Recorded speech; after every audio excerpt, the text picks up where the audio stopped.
Begin. Good evening, friends. Welcome to Secrets of the Bible, iconic stories, mystical meanings, their lessons for life. You know, what did God tell Moses when he had a headache? Anyone know? Take 2 tablets. Take 2 tablets and call me in the morning. Oh, yeah. Oi. Oh, yeah. All right. Definitely no Brooklyn joke. Well, here's the deal. We're going to talk today about one of the most epic accounts, the most monumental, game-changing events that happened in the course of human history, a most impactful event, and also an extremely shocking tale. We're going to talk about the sin of the golden calf and the broken tablets. Now, many of you have been on our discussion group or in other groups, and certainly you familiar with the story of the Jews and the 10 Commandments on Mount Sinai. There's a whole movie about it, right? In a nutshell, the Jews are liberated from Egypt. They count down with great anticipation till they arrive at the foot of Mount Sinai. They hear the 10 Commandments. There is this overwhelming sensory overload experience. Moses then ascends the mountain to retrieve the tablets. It takes Moses 40 days to do so.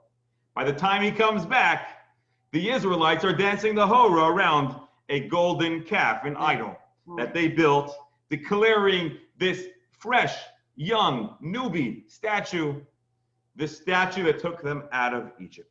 It's a crazy, crazy, meshugana story. It's a crazy story that leaves us with more questions than answers.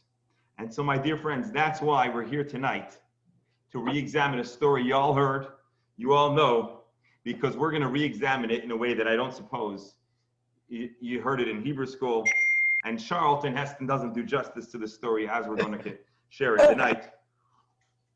Because tonight, once again, we're going to explore a Kabbalistic slant to the story of the golden calf. So be ready, be prepared, get ready to rethink everything you think you know about this story. We're going to try to deconstruct it, put it back together in a fantastic way, as the Jewish Learning Institute always does so wonderfully. And then, of course, along the way, we're going to learn some appropriate, relevant, personal secrets to unlock keys to living a better, enlightened, and meaningful life, the secrets of the Bible. And so just to give an overview, we're going to talk about the story. We're going to ask some questions, although I think I already told you, we all already kind of get a sense of the big question. We're going to explore the Kabbalah. We're going to see how it answers some of the questions we had, and then we'll find some actionable lessons for us to take home. There's a lot to discover. Let's see if we can get our slides working, and we'll jump right in. So, of course, as you know, this is an interactive course, as always. So for now, the mics are unmuted. I may mute them if there's feedback, but you're always encouraged for a brief question or clarifying comment. You can always let me know, and we want to hear from you. And wonderful, admitting more folks on to tonight's conversation. So we're now going to explore the story of the golden calf. But in order to really appreciate the story of the golden calf, we need to go back in time a few days before. We're going to have part one, which is Revelation at Sinai. We're going to play the video if it works, and then we'll discuss. Hey. Actually, well, okay, so here's just a story before we jump into the video. We've got the Torah at Sinai. We're going to talk about the golden calf and the breaking of the first tablets, and we're going to also talk about a second series of tablets. Stories, right? Real short, real simple. Of course, it's the conversation, it's the analysis, it's the Kabbalah that's going to keep us busy. So sit back, relax, and enjoy installment one, the story of the giving of the Torah and Revelation at Sinai. You hear the sound? Is the sound connected? Not yet. All right, so then we got to do one more thing first. Share computer sound. All right, now I think we're ready to go. If once the video starts, you still have issues, give me a thumbs down so I know we got to tackle it. I can't see it now. I can't see it. I did something. Now? Good. No, I Can't see it. Hold on. So we're going to do, Lynn, once and we're going to stop the Wait, share. wait a minute. I screwed up. I did something. Okay, just don't do anything. Let's see if this fixes it. Okay. Now you got it? Yeah, thanks. Yeah. That was me.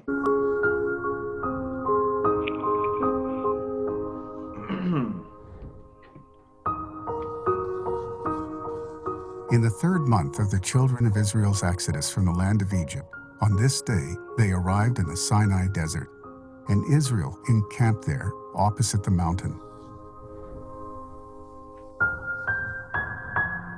Moses ascended to God, and God called to him from the mountain to say, "So shall you say to the house of Jacob, and tell the children of Israel, you have seen what I did to Egypt. I carried you on the wings of eagles and brought you to me. And now, if you will listen to my voice and keep my covenant, you will be my own treasure from among all peoples. You will be to me a kingdom of priests and a holy nation." Moses came and called the elders of Israel, and he placed before them all these words. And all the people replied in unison, and they said, "All that God has spoken, we will do." It was on the third day, when it was morning, there were thunder and lightning and a thick cloud upon the mountain and the sound of the shofar, exceedingly strong.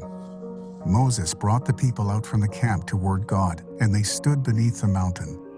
God descended upon Mount Sinai to the top of the mountain.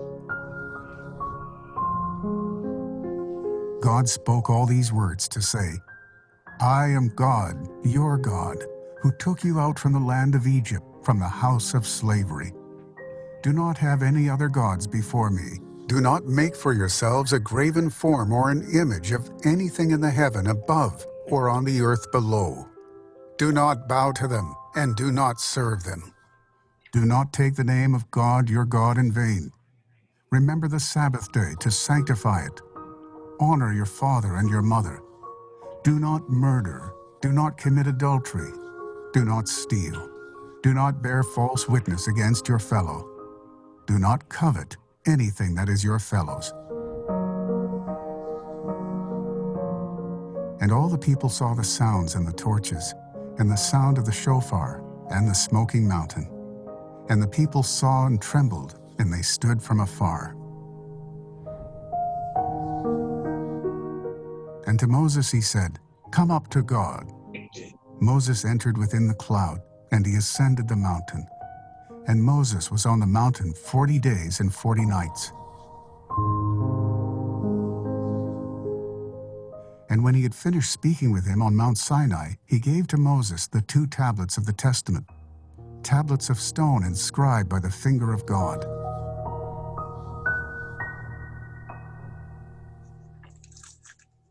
Well, folks, there you have it. Part 1 of our story, the fantastic story of the 10 Commandments, the revelation at Mount Sinai. Now, the screen says it all. I was going to ask you a question for discussion, page 145. If you had to name one event that changed the course of human history more than any other, what event would that be? Now, I know I gave it away with the slide over here. I would make the case that the giving of the Torah, the 10 Commandments, could be classified as the single most impactful moment, the course of human history. Now, I know you'll tell me, Rabbi, you're biased. You're a rabbi, you're a Jew. True, but you may recall our previous course a long, long time ago, before the era of COVID and whatever other mishigas. We had a course called The Gift of the Jews. And the claim they made there is that much of the world as we know it today is, and much of our common perspectives and attitudes that we know of today are either directly or indirectly a result of a process that began at Mount Sinai. I would call this, the Mount Sinai story, the most epic event in human history. As a matter of fact, don't take my word for it. If you don't mind joining us on page 145, for those of you that have a book. If you don't have a book, we'll read it, so you don't worry. Moses himself, at the end of his career, folks, on the Parsha discussion, we'll get to this in a few weeks. Moses gives a final sermon to all of the people of Israel. And he shares the following comment. Text 2.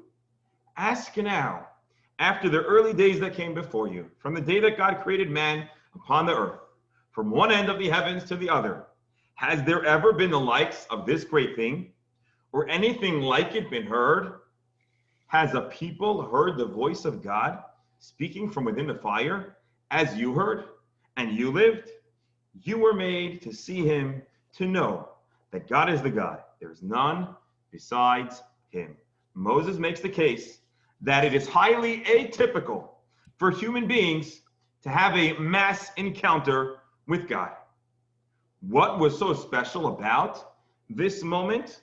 Well, tonight we'll discuss two details, two facets that make Mount Sinai, the Ten Commandments, the tablets, the most impressive, unique event in human history.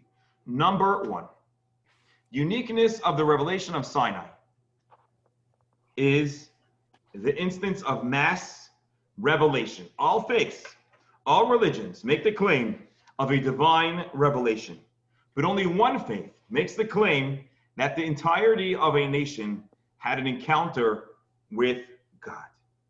And God reveals himself for the first and perhaps the last time to all of the people of Israel and to close to 2 million individuals. This never before has happened, never again has happened, and no other faith makes such a claim. Sinai is the only time it happened. Could you imagine the impact? God revealing himself and having a schmooze with millions of people must have had to planet Earth, to those individuals. They don't need Moses telling them, you know, there's a God. They themselves heard it. They themselves saw it. Now, one of the most classic Jewish philosophical texts, known as the Kuzari. Maybe you've studied it. Maybe you've heard of it. Maybe you've read of the legend of the Khazars, which is a complicated, controversial discussion for a reason beyond the scope of today's conversation. But the great Jewish poet, author, and philosopher, Yehuda Halevi, writes the following on page 146, text 3. Here's his description of what was so unique, what was so fantastic, dare I say epic, about Mount Sinai. Moses, just one more introduction. The text known as the Kuzari is a text that's meant to convey the distinctions and the uniqueness of the Jewish faith, but it's presented as if a dialogue between a king and a representative of Judaism, of Islam, and Christianity. And so a person who's really the voice of the author of the text presents the following. Moses, the first Jewish leader, was not like them, the founders of other religions. He brought the entire people to stand at Mount Sinai for them to see with their own eyes, each in accordance with their ability, the revelation that he saw, as the verse states, they saw the God of Israel. They all could affirm to each other what they saw and heard. This removed from the heart of the nation the terrible suspicion. Perhaps all of this is just a claim of a few individuals that prophecy came to them. For it is not possible to create a conspiracy in the full sight of the masses. Whenever you have 1 or 2 or 5 or 10 people making a claim they experience something, you take the word for it or you don't. But it is impossible to create a hoax and to create a non-experienced event if we're talking about millions of individuals. And this is point number 1 of what was unique about Mount Sinai. But there's something else that's highly odd, peculiar, and distinct about the revelation of Mount Sinai. And that is, and I don't know, can you see the text, or is it blocked by, no, I think it's only blocked for me, not for you guys. Oh, we can see it. Okay, good, okay. Directly experienced. What does that mean? Everybody saw it. They saw God. It's called the revelation at Sinai, not the grand schmooze or the communication. They didn't just hear God's voice. There was a sense of revelation. So help me out real quick. Finish the sentence. Seeing is? Believing. Believing. Seeing is believing. Why is seeing believing? What's special about seeing something? Anyone? When you see It's something, a visual experience. It's visual. You see it, it's tangible. Oh, when you It's- see something, it is real. It It's happened. real. You saw it. Now, you can question what you saw, but there's no question that what you saw is what you saw. Whether you hear a rumor, someone explains something to you, well, if you trust them, you'll accept it, but you don't have the same degree of certainty because you were not individually and specifically involved in that moment. But you saw something, you know it's true. And this is what Sinai is all about. The Jewish people had a direct contact with God. They saw something. And this is going to explain an odd text. The scholars of the biblical text, of course, there are many verses that catch the eye and necessitate thought, bring up questions. And one of them is text 4, page 147. The verse says, real briefly, this is a medrash describing the biblical text. The verse in the Bible says, the people saw the sounds. That's actually on page 144. You don't have to go back. But the verse says they saw the sounds. Anyone have a problem with the line, they saw the Yes. sounds? Yeah. It reminds me of the kids. You know, they like a kid's ditty or whatever. How does it go? Two blind men in the middle of the night. No, how does it go? Two dead men in the middle of the night drew their swords. Yeah. So, no one knows what I'm talking about. Whatever. It's been a while. But essentially, you can't see sound. You hear sound. You see sights. And so text 4 is perturbed by this line in the Bible. They saw the sounds. And he says, you know what? They saw what is heard. They heard what is seen. This reads like a riddle, right? What does it mean? To see what is heard, to hear what you see. Your eyes don't process sound. Your ears don't process light and vision. So what was going on over here? So here is an explanation. You know, it sounds kind of like a psychedelic experience. Maybe they were, well, I don't want to even say it. Maybe they were on mushrooms or something, but how does it work? How do you see something? So actually, our book has an interesting question before we go on. Page 148. What's better, the movie or the book? It's usually the book. Usually the book. Usually the movie doesn't do justice to Right. to the book. But on the other hand, is there something unique about seeing? Yeah. You really. So there are advantages to seeing. There are Right. advantages to hearing. When you see something, it's firsthand. It's real. It's you. You experienced it. Sight convinces a person much more powerfully than hearing something. So what's going on over here? Are the senses being mishkabobbled? Are the senses being confused? So here's what we're saying. Usually, the physical reality is what we relate to, right? Physical stuff, we see, we experience. We put on clothing, we feel it. We eat something, we experience it. We see the material. Spiritual stuff, mysticism, do we see it? No, you go to a Kabbalah class and either you believe it or you don't, but you hear about it. So what happened at Mount Sinai was something really unique.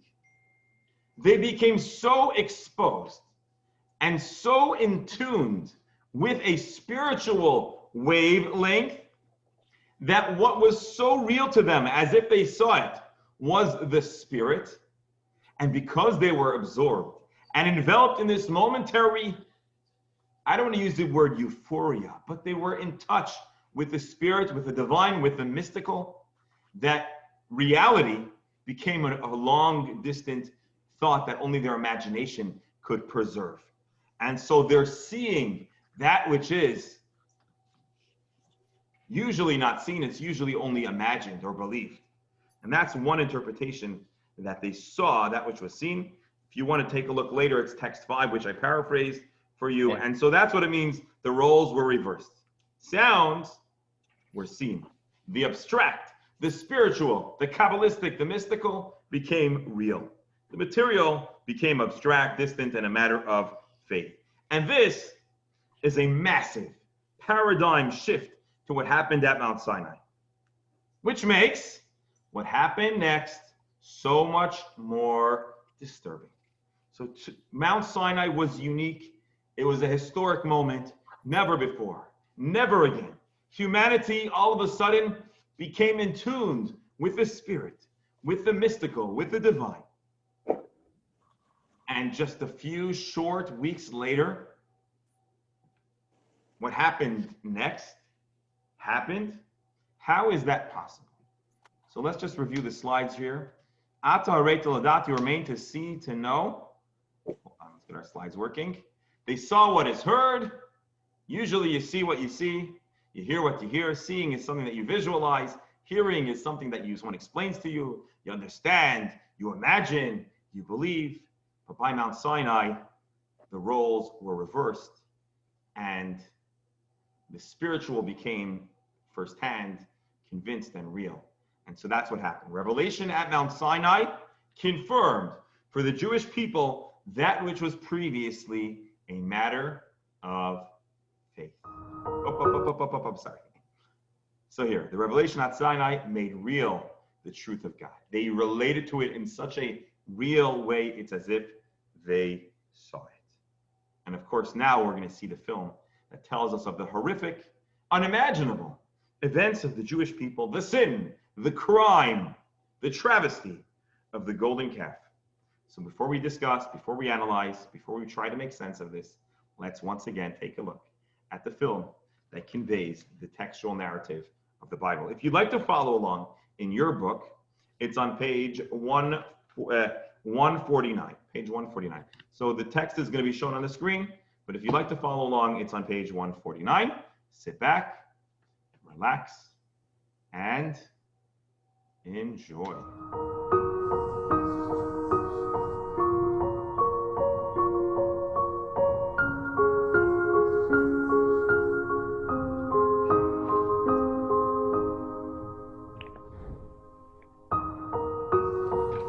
The people saw that Moses delayed in coming down from the mountain, and the people massed upon Aaron, and they said to him, "Arise, make us a god who will go before us. For this man Moses, who brought us up from the land of Egypt, we do not know what has become of him." Aaron said to them, "Remove the golden rings that are on the ears of your wives, your sons and your daughters, and bring them to me."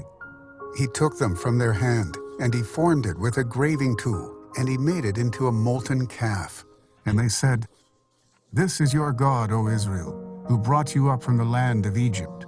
They arose early in the morrow, and they offered up burnt offerings, and brought peace offerings. The people sat down to eat and to drink, and they got up to make merry. Moses turned and went down from the mountain, and the 2 tablets of the testament were in his hand. The tablets were the handiwork of God, and the writing was the writing of God engraved on the tablets. And it was when he drew closer to the camp and he saw the calf and the dances, Moses' anger was kindled, and he threw the tablets from his hands, and he broke them beneath the mountain.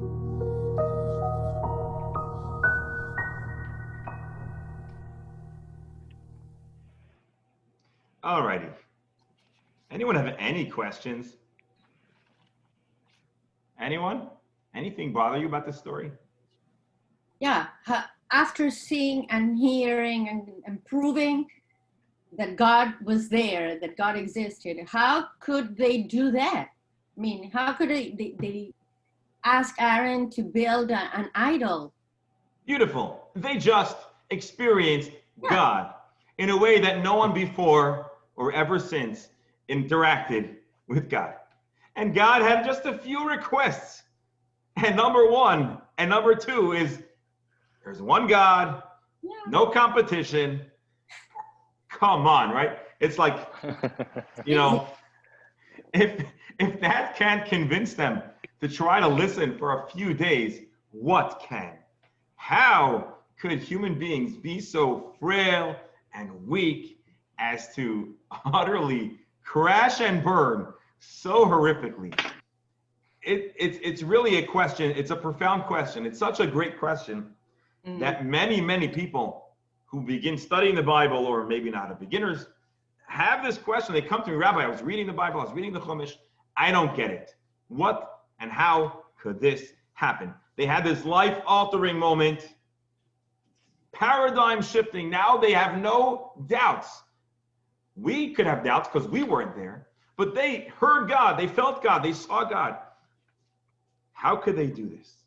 It's like they went totally off the rails. Now, in case you're thinking that it really wasn't the end of the world, maybe it wasn't so bad, well, I'll tell you this. You want to see how bad the golden calf was for the course of human history for the Jewish people? Join me for a moment, text 7, page 151.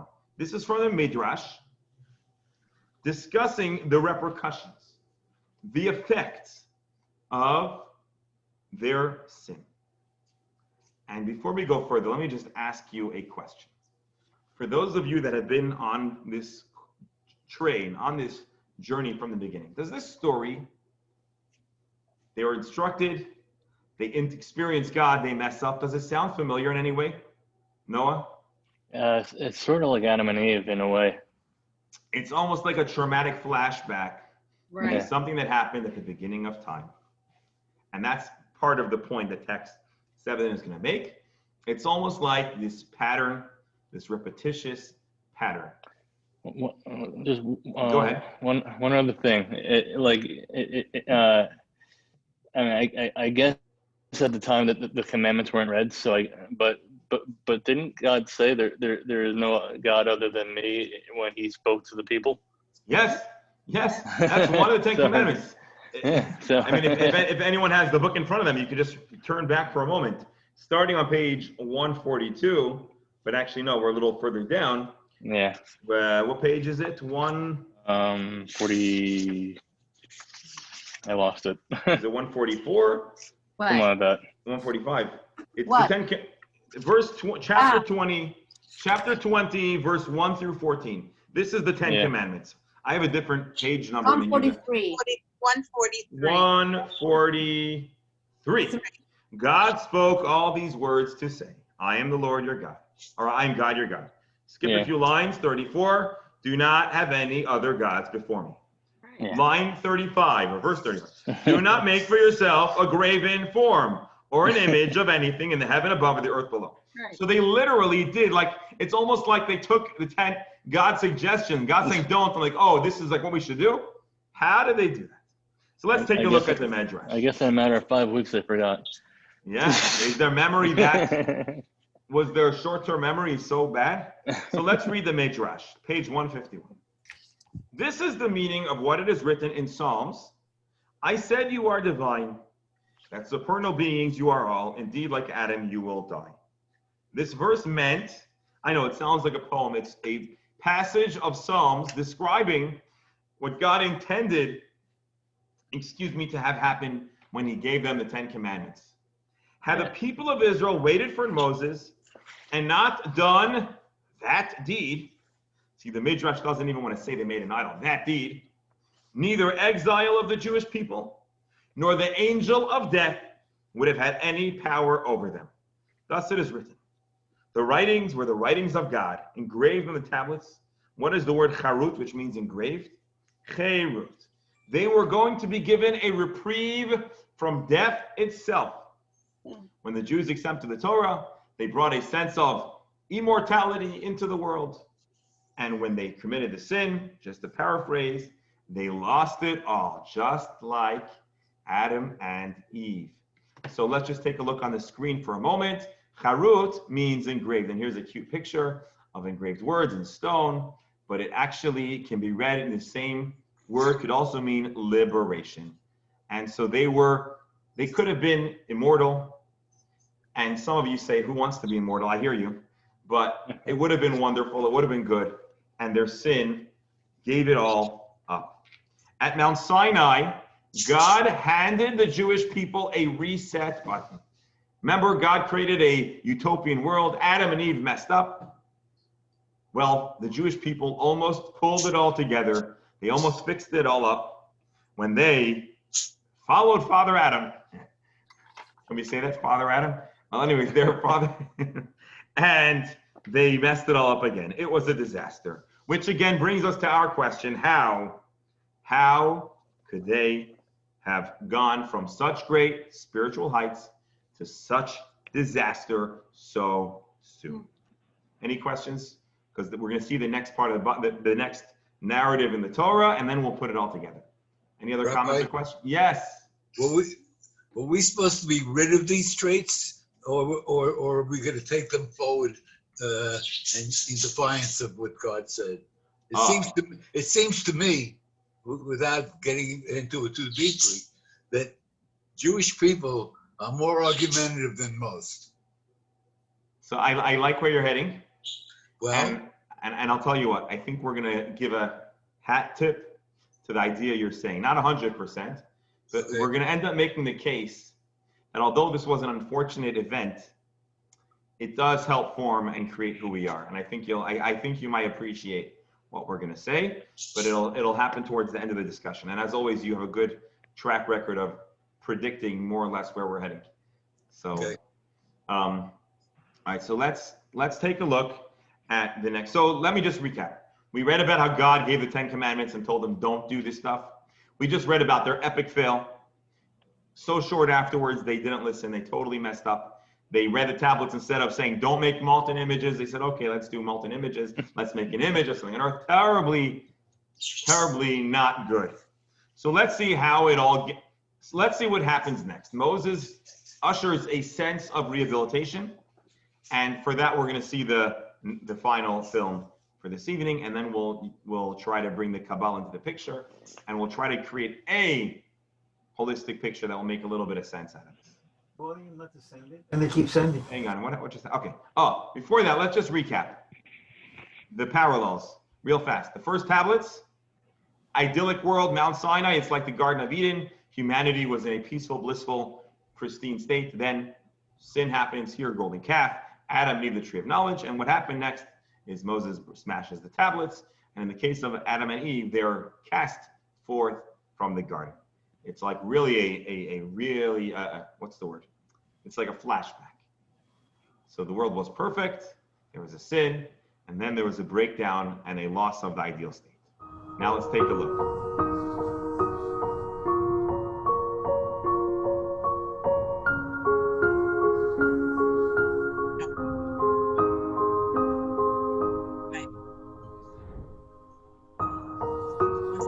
God said to Moses, "Carve yourself 2 stone tablets like the first, and I will write upon the tablets the words that were on the first tablets which you broke." He carved 2 stone tablets like the first, and Moses rose early in the morning, and he ascended Mount Sinai as God had commanded him, and he took in his hand 2 stone tablets. And he was there with God for 40 days and 40 nights. And he wrote on the tablets the words of the covenant, the 10 commandments.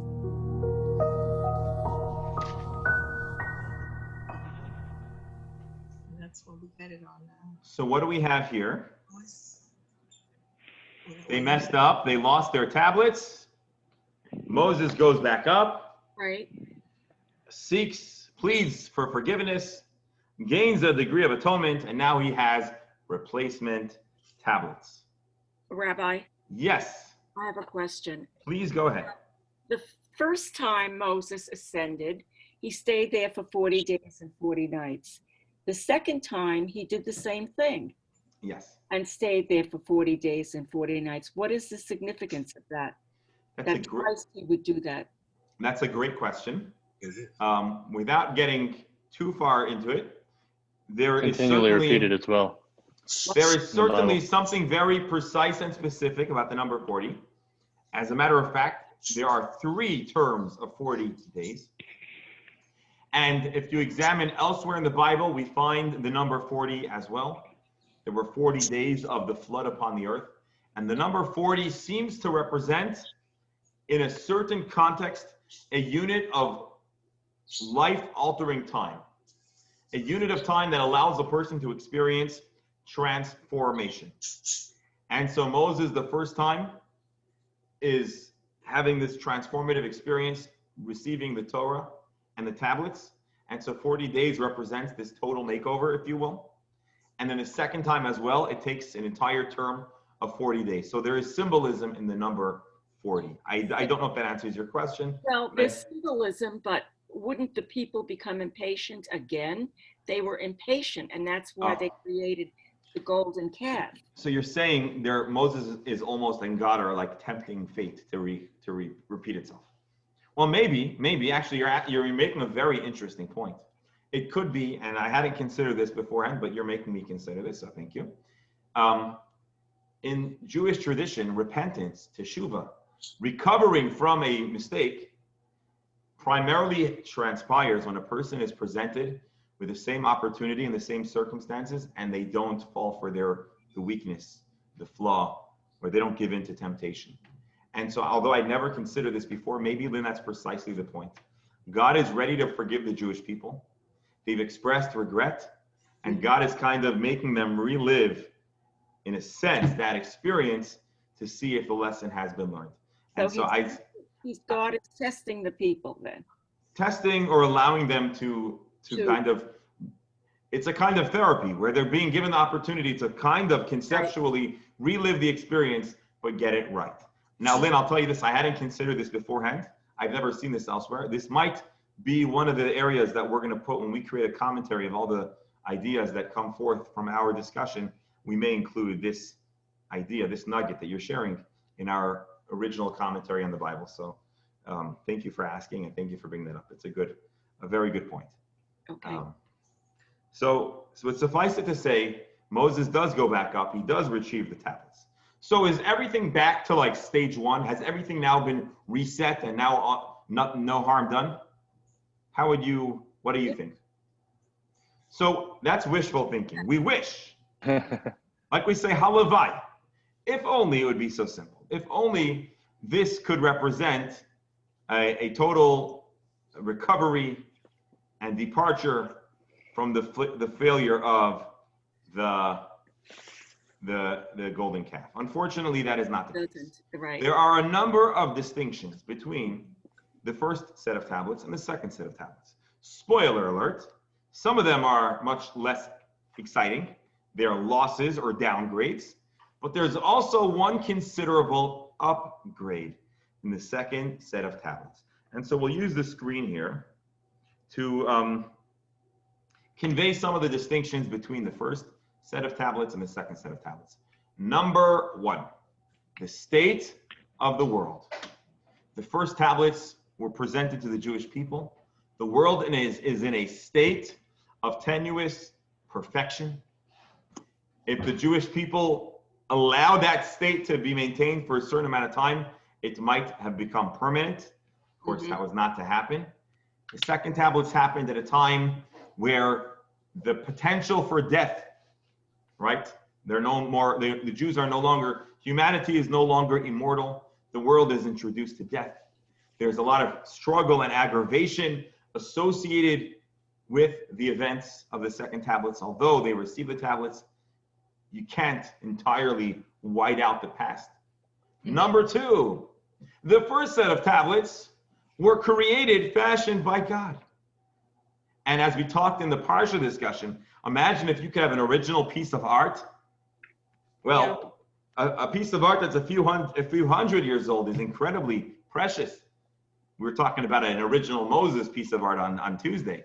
But imagine if you could have a piece of art from God. That would be like beyond priceless. Although you'll tell me, and it's a shame that we don't have Mordechai. Actually, he lost his brother this week. So I'll just take a moment to mention his brother's name. Marcos Finz. Mordechai lost his brother, Israel. Let me give you his name. Joseph ben Israel. I told him we'd mention his name in the class. So Marcos would say, what are you talking about? The whole world is God's creation. And so the whole world is God's art. And I suppose some of you might say that if we'll use a microscope or conceptually, we'll look at the DNA and the genetic material of the atoms of every thing maybe has God's signature in it. There are those that say that. True, but there was something special about the tablets, the work of God. Second tablets were carved by Moses. Now, to have an original Moses is not too shabby, but it's not good. And so that, in a sense, Wait a minute. So the first tablets were actually made by God, yes, right? God miraculously, again, I don't know how, we don't know exactly how God does it, but God can do anything. If he could create the world, he could also fashion tablets. And so God fashioned the tablets. The second tablets were an original artwork by Moses, not by God. Mm-hmm. And of course, that's exciting, but it's not quite the same. Third difference, and this is going to actually be an upgrade. But excuse me, Rabbi, ahead. on page 153, toward the end of the text 8, it says he was there with God for 40 days and 40 nights, and he is capitalized. So it sounds like God wrote the second set of tablets. He did. But he didn't carve them. Oh, so good. Joy, I'm glad you brought that up. So there are a few Yeah. different ways of reading it. If the course is actually going to make your case. Moses fashions the tablets, but God imprints on it according to your reading, which I accept. God imprints on it the Ten Commandments. So it's a fusion of Moses and God. At the very least, it's not entirely God's work. There is a partnership between Moses and God. But your point is well taken, and I'll accept it. Let's read it as you did. I think that's how the class would like to take it as well. I'm not so certain, but for the purpose of this discussion and the way the translation presents it, yes. So Moses creates the tablets, and God puts the imprint of the Ten. Writing on it. Okay. See, I'll tell you, the way I'm inclined to read it, but I don't want to confuse everyone, is that Moses does the technical carving and God imbues it with the divinity, the sanctity. But however you want to read it, whether God does any of the actual carving or it's imbued with the holiness and the sanctity of God's word, either way, it's a partnership with God. And so it's not entirely carved by Moses. Joy, good point. Thank you for bringing that up. And that's why we have you on here. Thank you. And lastly, so that's a big downgrade. The world is chaotic. The artist is less perfect. Moses is a great guy and all, but he's not God. And those are big deals.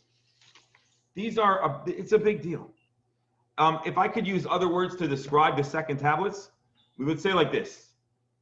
The content is divine, right? The subject, the words are divine, but the medium, the tablets are man-made.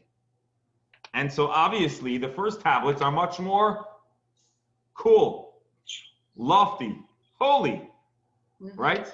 Anyone disagree?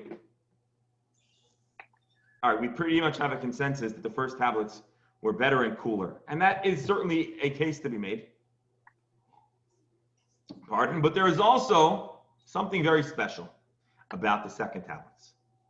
And it's what was part of the package. There was a package deal, and God threw in a bunch of, not freebies, perks. So let's take a look. Let's take a look at text 9 and text 10. First, text 9. So Moses is depressed. Last time he came down to his people, he presents an original God.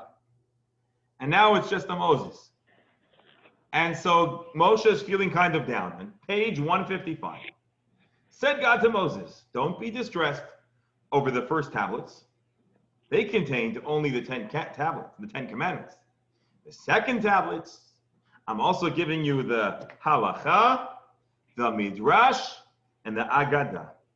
I'm giving you the additional laws, exegesis, interpretation, extrapolation, and other mystical components of the Bible. So God is telling Moses, true, the first tablets are gone, but these new tablets come with many additional perks. Text 10. Go ahead. I'm not really clear on Agadah. Agadah is like mystical. Agadah is the tales of the Bible that are a vehicle for mysticism. Okay. Mystical teachings. And we'll discuss more in a moment. So text 10. So text 9, Moses is down and God says, listen, in a way, these new tablets are pretty cool. They're in a way better than the first set. Text 10. This is a shocking statement. Had Israel not sinned with the golden calf, they would have received Only the 5 books of Moses and the book of Joshua. Oh. Because the verse says, much wisdom comes through grief. Wisdom comes through grief. What the rabbis are saying is like this. When all was easy, simple, straightforward, they got something. With the hardship, the pain, the disappointment, came something powerful and special. And that's the second set of tablets, which was the written Torah, and a major bonus of the oral Torah. Essentially, what these 2 texts are telling us is that there's an advantage of the flawed, human, less perfect second tablets. So much so, God says, don't be distressed. This is mighty fine. This is pretty cool. How are the second tablets an improvement?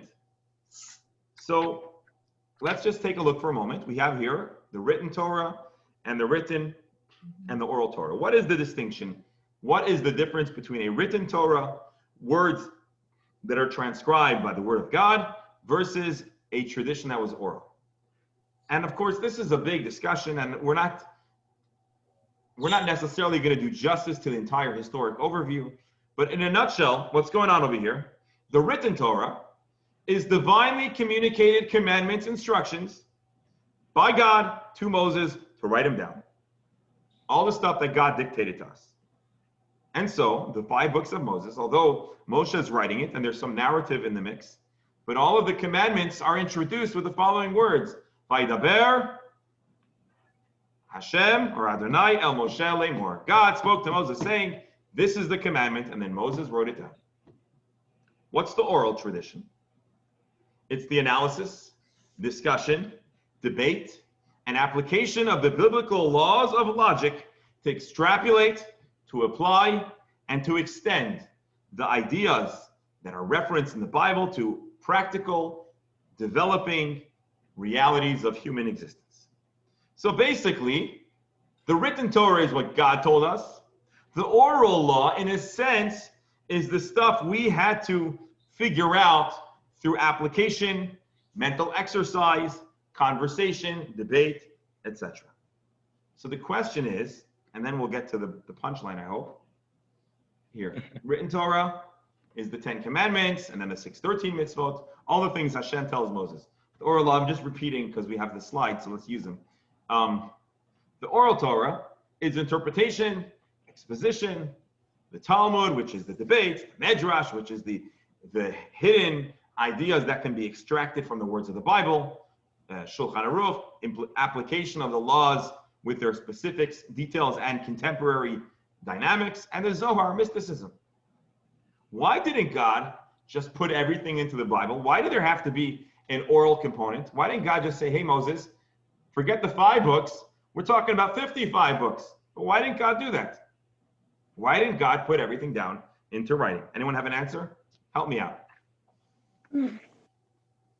It's a good question if you ask me. It is. I mean, I'm biased because I asked it, but why couldn't God just put it all down in writing? Because it had to be analyzed by the people. It had to have the input of experience. Lynn, you're too good. Of the people. You're too good. Yes. So I want to give one answer. Hold your answer because that's great. A common answer that some people would say is, come on, 55 books, 100 books? Too big. Moses needs to carry this down the mountain. They got to transport it around. I mean, imagine like 4 sets of encyclopedias in every, like, come on. But the reality is that God could figure it out, right? God's God. He's pretty cool. If there's a will, there's a way. He could figure it out. He could have given them, Apple products. Could have given them, right? So why did God not communicate everything to us? The answer that Lynn is telling us is like this.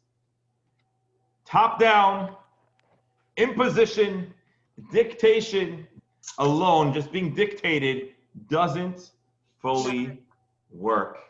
Not enough. Doesn't fully work. Which leads us back to the question we asked earlier. Actually, no, forget that. We'll get there soon. So, God originally gave us the Bible, 10 commandments, It was God to the people. God dropped tablets to Moses. Moses brings them down to the people. It's all from God to them. But what happened after God gave it in that manner? Disaster, crisis, a golden calf. You know why? Because a person will never change by being lectured to. They have to feel it themselves. We all, if we're parents or kids or teachers or mentors or bosses, we have people in our network that we wish they would have a certain ethic or values or act in a certain way. And we try frequently, or maybe we got over it, to lecture. But many times the lecture is more therapy for us. Does a person change from hearing a lecture? Does a person change by being told what to do? No. Was it Mr. Newman? Yes. It has to come from within. It's why if you have a friend who needs to diet, or maybe a rabbi who needs to diet, telling the rabbi to diet is not going to make the rabbi diet, or your friend or kid. The person has to decide on their own that that's the step they're willing to take. Because change, real change, only happens inside out from the human being with their own decision. Someone else's idea and it doesn't become your own, you can't embrace it and incorporate it and make it part of your own thinking. That doesn't help. And now we'll understand the advantage of the first tablets over the second tablets. And it's going to answer our big question. How could the Jews, so soon after hearing God speak to them, make a golden calf? So we had it as a question, but now it's an answer. You know why they could make that mistake? Because they heard powerful words. They were inspired, but it wasn't them. So the event passed, the inspiration dissipated, and now they're the same, trying to think of a non-offensive, they're the same nudniks, the same shlemiels, the same shlemazels they always were. Nothing has really changed. Good way to put it. Right, that's not offensive, right?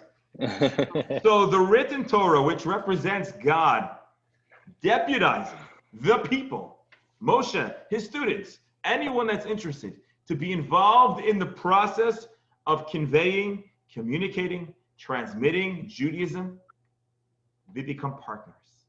Their minds, they have ownership. They're shareholders of the process. So as long as it was just from above, it's a disaster. Rabbi? Second, yes. But they still haven't experienced no pain, no gain. That's true. There's no such thing as no pain, no gain, unfortunately. So the second tablets represent human development, human investment, partnership. We're partners with God. And ultimately, this was the enduring model. And so what happened is we tried one model. I know your question, so hold on for a second. We tried one model, top down, God talks, you listen. That didn't work. And so then we tried round two, model two, which is, okay, God and Moses, there was dialogue, God's involved in the picture, but God is essentially giving the materials to Moses, representative of giving the material to the Jewish people. Here's a direction, here's where you need to be headed, here are some important guidelines, now you develop it, you own it, you make it part of who you are. That's the model that works. This is Tablets 2.0, or the Torah version 2. God gives us the essentials, but we have to engage our minds and our hearts, which is what God wants. And we use God's framework, but we have to use our own minds, our own sechel, our own hearts to be partners. And so these tablets have divine source code, but the medium, the tablet, is human. They're not perfect because humans aren't perfect, but it's ours. And there's something special about it being yours. And so the answer to the question, the Kabbalistic view on the story, we asked, how did they get it wrong? They felt God, they had the mysticism, they had the Kabbalah, they heard God, they felt God, they saw God. And the answer is, we had it wrong all along. Seeing God is not the answer. It's not enough to see God. It's not enough to experience something that's larger than life, because then all you're doing is seeing. When you see something, you're a bystander. It's not you. It's outside of them. So ironically, in a way, the paradigm we said seeing and hearing is the same way. When you see something, you observe everything, but you actually don't always have all the facts broken down. And it's not a step-by-step process. Whereas when a person learns of something or thinks of something or reads a book, for that matter, as opposed to seeing the movie, well, you don't know all of the details because the image isn't conveying it to you, but you engage your imagination, you engage your intellect, and you begin to imagine what the book looks like. And ironically, that's why many of you, or all of us, prefer the book to the movie. Because the movie actually takes away, not everyone. Dr. Moskowitz, you like the movie? Oh, I'm kidding. Go ahead. Doctor? No, when the discussion's over. Okay, we got some good stuff coming. So doctor, stand by. Don't leave before you share with us. And so the point of the story, the lesson and the reason why we had to have round 1 and round 2 is because ultimately it needs to be with human buy-in. Real briefly, I just want to share with you the slides. The Bible says like this: they stood tachat tahar, beneath the mountain. Now, you can't really stand beneath the mountain, you can stand around the mountain. And so the sages analyze, and it's in the text, but I'm just going to share with you briefly because I want to get to the good, juicy stuff. They stood under the mountain. They stood under the mountain. So the Talmud says what it means is that God coerced them. He gathered the Jews around and said, hey guys, you want my Torah? I hope you say yes, because if not, this mountain just might fall on your heads. And the Jews said yes. Don't get alarmed. That doesn't make sense. God is loving God. He's beginning a relationship. How is he and why is he threatening? So the Kabbalah says, no, God didn't threaten.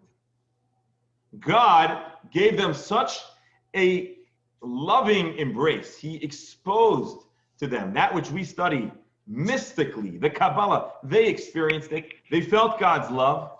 They felt what God means and what God is to them. And they had no choice but to say, of course, God, we feel your truth. We feel your love. We see you. There's nothing else we would like. All that God has spoken, we will do. Because they were so overwhelmed by the revelation, they couldn't say anything but yes to God. And so that was great. That was good. Divine revelation is cool. But what's necessary, of course, as we said already, is the second tablets, the human development. So we'll ask a question that you're wondering, which is, God's a smart guy, or a smart God. Oh, by the way, let's just recap. Here's what God's a smart God. He should have known this. So why didn't he just go to tablets 2? Why did he need to give us the tablets the way he did, to have them have to be destroyed, and then give us a second set of tablets? And so you want to know the answer? It wasn't a mistake.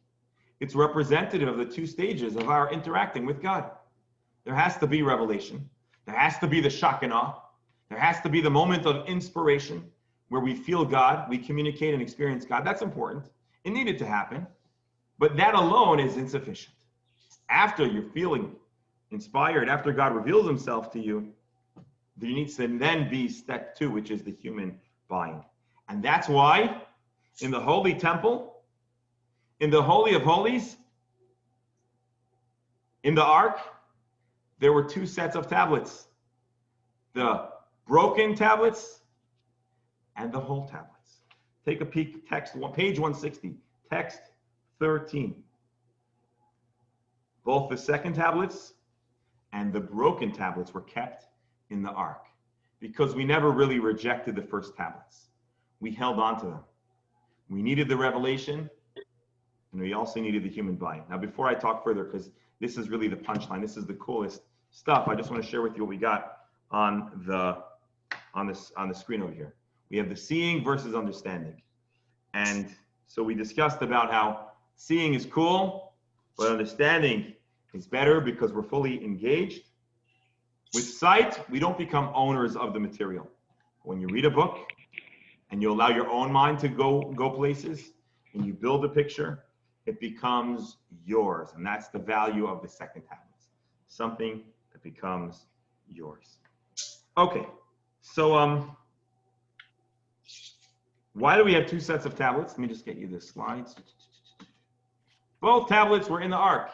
The first tablets and the second tablets. Why both? The first tablets represent inspiration from above.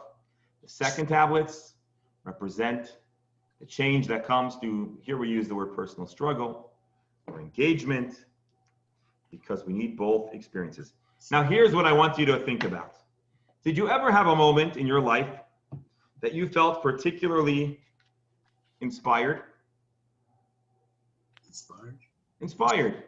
Yeah. Maybe it was standing by the kotel, or maybe it was the birth of a child, or when you felt the first time you realized what love feels like or means, or standing in the synagogue on Kol Nidre or Ne'ilah, knowing that he's the final moments of the holiest day of the year, or maybe the moment before a loved one or a dear friend passes on, and we're so utterly touched in a deep and profound way. In those moments, we think that we'll never forget the moment, and the impact and the implication of what we're feeling will stay bright and sharp and before our eyes for all eternity. We are inspired, whether it's to be a better human being, a better parent, to hold dear the memory of that person or that moment, or to be a better person. We've all had those experiences. But what are the odds that that feeling actually endured to the extent that we thought it would in the moment of inspiration? Anyone? Any thoughts? Have you had a moment of inspiration and were you able to hold on to it? Go ahead. Seeing, well, I guess you can call it the old city of Jerusalem for the first time. I'm trying to remember how many years ago at this point. Less than a decade ago. And I knew from that point forward what I needed in my life. That's beautiful. That's beautiful. And you were able to channel that. Yeah. Thank you for sharing that. So here's what I think the purpose of this segment of the Talmud and the idea that's being conveyed here in the story of the tablets, and the first tablets and the second tablets, is that inspiration without a decision and actionable steps forward to preserve that decision or that momentum it's going to be short-lived. But when you have that moment of inspiration, if it's in Yom Kippur and you decide you're going to be a better Jew and you say, this is how I'm going to do it. Or it's the moment that you decide you're going to be a better father or mother and this is how I'm going to do it. Or you decide you're going to memorialize someone that you loved and this is how you do it. When you make a concrete step and you begin the journey, you don't just remain with the inspiration, then it lasts. And it's the change, it's the realness that comes through the personal engagement, struggle, effort. And that is that's at least one perspective of the tablets, set one, set two. The first tablets represented an inspiration, but there was no human buy-in, there was no path forward for the people to make it part of who they are. The second tablets provided room and deputized and empowered the people to be a part. And that's always necessary. We feel inspired, we got to hold on to the tablets of the inspiration. We need to make sure to have the second set of tablets too.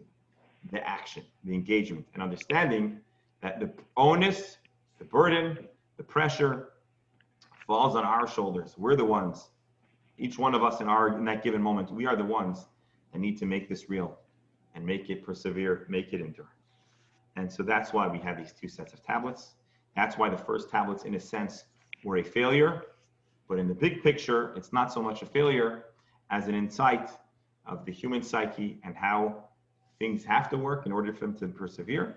And that's why Judaism took on the form that it did following that moment, an oral Torah, a written Torah, and it represents the fact that the Jewish people are a necessary component of the preservation of Judaism. And by the way, we can make the case that that's why Judaism survives and outlived other faiths, because many parts of Judaism are not reserved for the priests or the scholars or the tzaddiks or the leadership. Many steps of Judaism are interactive, engaging, and necessitate all of our participation. And that's why Judaism endures And that's a necessary step to keep it going and alive for the next generation. That's point number one. I want to hear comments, but then I don't go before I share with you my closing thoughts. Go ahead. Isn't this a repetitive theme that God is doing a redo? Didn't he do that with Noah? It is, I'm sorry, go ahead. Repetitive, that it's being repeated, the same theme, the same idea. Similar theme, the same idea, Right. driven home a little more, a little further, a little more deeply, and a little bit more of a, in this case, more specific way. It's not just a natural dynamic where the earth can change, but now it's about where people can change. And the way we change is by being a part of the process. So you're right, it's very much the same idea. One is macro universe, and this one is very much about the human condition, the human involvement, and so it becomes much more personal. And that's the distinction. I'm glad you asked the question. That's the distinction and the bonus or the point being made in this story beyond the discussion of Noah. But yes, a very strong parallel. And the reality is that true themes are repetitive, or the pieces do kind of lock together and plug in. So thank you. Does that answer the question or the comment? Yes, thank you.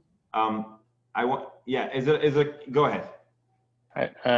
Just a quick, I guess, statement. The whole 40 days and 40 nights thing is also repetitive, at least in the Bible, on multiple occasions. Yes. And Noah has 40 days. So Lynn, you spoke about this, the commonality, and it actually goes down into the details. But now I need to share with you the point that I think is most profound, important, and for me, very, very meaningful. Many of us have experiences in life where we made decisions that leave us feeling disappointed at ourselves. And we wouldn't be human if we wouldn't make mistakes. And we probably wouldn't be human if we carry around the sense of disappointment. How do we deal with the failures of our failures of life? So some of us become dejected, despair, and decide that we're not really all that we thought and hoped we were. That's one reaction, a terrible reaction. We should try never to fall that way, because despair is never a good thing. Alternative number two is we try to suppress the memory of that mistake, of that event, of the failure. The less we need to think about it, the less we need to confront it. So we have a mistake, a shortcoming, a failure, and we either try to suppress it or we let it dominate us. Those are two natural, human, reasonable responses, not good responses. And those are kind of like our golden calves, our smashed tablets, where we mess up royally. And sometimes we look back, we can say that was the moment where, and we all have it. This story in the Bible, the story of the tablets, I believe, is telling us that we shouldn't hide the tablets. We shouldn't hide the failure, and we shouldn't let it crush us. We should place those smashed tablets in our sanctuary, in our ark, in our hearts. Because when we use the energy of the mistake to inspire us, to push us to do even better, and to fuel us forward, we can take the negative energy and allow it to propel us to greatness. And sometimes it takes allowing ourselves to be broken down, or to break down the barriers that we create so we can rebuild ourselves. And this is true about relationships. We build up walls to keep us apart. Sometimes it's a failure, a mistake, which tears down our walls, but we're then able to reach out and to connect to people that we otherwise build walls to block ourselves out. We speak of addiction and hitting rock bottom. And so the Torah is saying that those rock bottom moments is not game over. It's the broken tablets that channels us forth and starts a new chapter and allows us to grow forth and to push ourselves to do better and to become better individuals. And so the Torah and the story and Judaism tells us not to suppress, not to be crushed, to try to take that energy, take the failure, take the moment, and carry those broken tablets in our sanctuary. Let it create positive energy Let us be cognizant of our weaknesses and allow us to become better for them. And the national collective failure of the Jewish people is what allowed them to then acquire a vast wealth of additional parts of their identity. And so, my dear friends, the Jewish people did it nationally. We're all human. We're not perfect. We need to accept that. God accepts that. And it's the mistakes that can become part of a beautiful piece of art of the next iteration of who we are. And that, my dear friends, I believe is the secret of this story and an actionable lesson that we can all take with us. We can be repaired, we can rehabilitate, we can forgive ourselves, and we can allow our failure to be the centerpiece of our next big success. And that, my dear friends, is the story of the golden calf, the smashed tablets, and lesson number 5, secrets of the Bible. That concludes, actually, no, let me just do the slides real fast. If we got any more left, I don't know. Then we'll take all here. Broken tablets equal our failures. We can feel the dejection or despair. We can try to forget about it and move on. Or we can, hey, we can use the failure as our inspiration to move forward. Make it a centerpiece of our next masterpiece. That concludes tonight's discussion. I'm on here as long as you all are for the discussion. Thank you all for joining. It's great to have everybody, and look forward to seeing everyone next Wednesday night. Don't forget, Hanukkah is in the air, and we're going to be celebrating social distance style, but stay tuned. We're going to try to do some remote Hanukkah celebration. Mr. Newman, you're up first.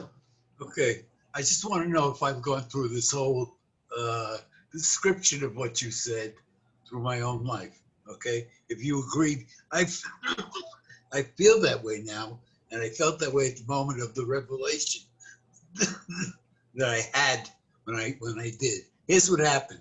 All my life, up until the time I was 15, right, I was told not to get my father upset because he had a very severe heart condition.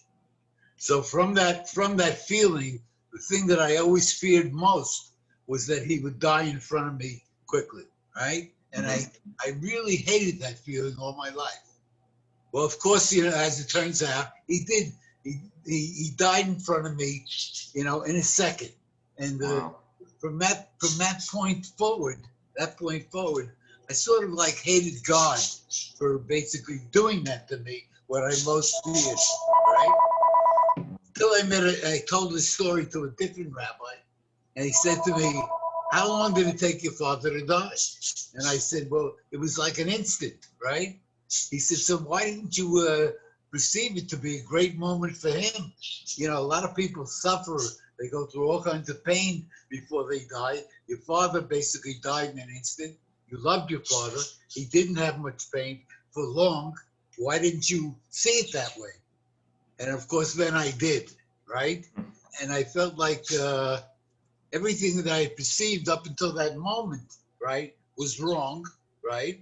And from that point forward, I said to myself, God could not have been better to me than basically taking my father if he had to. He basically took him in a way where it was virtually painless for him. Wow. And I just feel like I'm relating to the broken book, and the whole one. And I perceived up until the time it happened as being horrible. And then when it did, I perceived that as worse, okay? Until I spoke with this man who explained to me basically how great it was what happened to my father. Well, thank you for sharing that. That must have been a very difficult thing to carry around. Wow. Yeah. Well, thank you for sharing that. Dr. Moskowitz, we owe you some comments. I have a lot of things to talk about. First of all, I know God spoke personally to Abraham, and then he spoke personally to Moses. Most of the other guys he spoke to through their dreams. Correct. You're telling me in this case he spoke to the entire people? Yes, one time. People did God speak to personally, that of Moses and Abraham I know. And now you tell me he spoke to the whole people hanging around, surrounding the mountain. God provided a temporary waiver to breach the prophetic protocols. Usually God only reveals himself to certain individuals, but for Mount Sinai, God created a national experience of divine revelation. Otherwise, we have a series of individual prophecies recorded throughout the Bible, starting from the beginning of the Chumash, and certainly in the book of prophets, we have a series of prophetic visions, as you said, and you're right. Besides for Mount Sinai, besides for Abraham and maybe Isaac and Jacob and Moses, most other prophecies are portrayed as happening in a vision, a trance, or a dream. And that was another thing that was unique about Mount Sinai. So yes. So the short answer, doctor, is yes, you are correct.